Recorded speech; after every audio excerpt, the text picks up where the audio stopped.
Welcome back. So our story that we're going to read today is titled Groundhug Day. So let's go ahead and get started. Groundhug Day, written by Anne Marie Pace, illustrations by Christopher Denise, published by Disney Hyperion.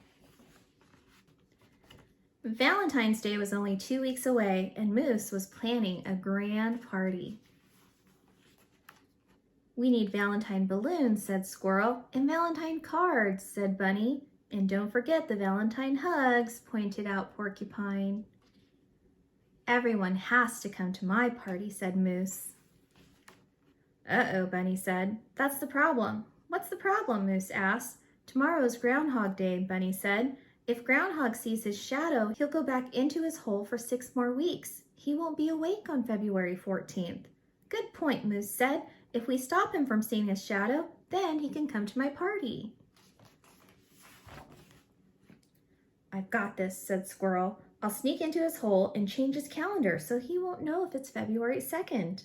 "Your chattering will wake him up," said Porcupine. "I'll blindfold him when he comes out." "Your quills might poke him in the eye," said Bunny. "I'll put up a tent over his hole." "He'll know he's not outside," Moose said. "I'll sit on his hole so he can't come out at all." "Calendar, Moose, blindfold, Moose, tent, Moose," bellowed Moose.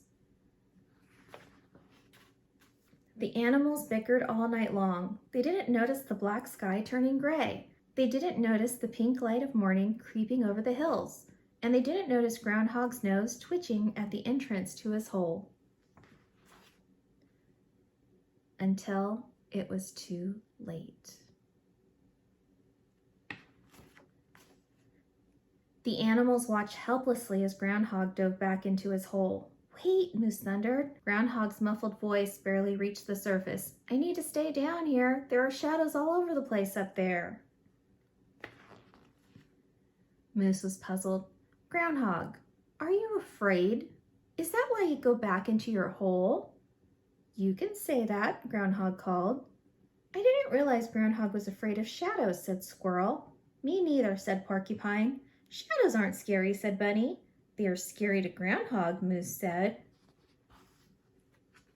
The animals sat quietly thinking. "Hey, Groundhog," Moose finally said. "What if we showed you just how awesome shadows are? I'll show you the way leaves blowing in the wind make the shadows dance." "I'll show you how to draw silhouettes," said Bunny. "I'll show you how clouds cast shadows on the hills," said Squirrel. "I want to show Groundhog my shadow puppets," said Porcupine. "Dancing shadows," Moose said. "Cloud shadows," Squirrel said. "Silhouettes," Bunny said. "Shadow puppets," said Porcupine. "Wait," said Groundhog. He eased out of his hole. "Can't we do all of them? They all sound fun."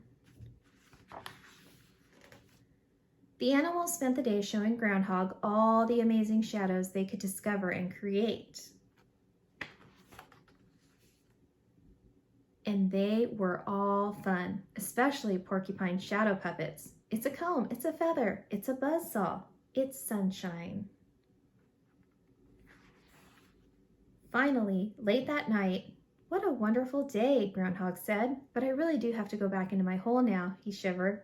6 more weeks of winter, you know. "But you're not afraid of shadows anymore," Moose protested. "Now you don't have to miss my Valentine's Day party." "I may not be afraid," Groundhog said, "but it is cold up there." "But there aren't any balloons in your hole," said Squirrel. "Or Valentine cards," said Bunny. "Or Valentine hugs," said Porcupine pointedly. "Nope, but my hole is warm," said Groundhog, and he looked at his disappointed friends. "We can at least have hugs before I go." "Ground hugs all around with a special Groundhog Day nose kiss for you, Porcupine." "That works for me. Happy Groundhog Day," said Porcupine. 6 weeks later, Groundhog emerged from his den just in time to don a green hat. "Let's have a St. Patrick's Day party," he hollered. "We're all here." "Ah, but Bunny," Squirrel reminded Groundhog. "Where's Bunny?" Groundhog asked. Oh, you know Bunny, Moose said. He's always holed up at this time of year.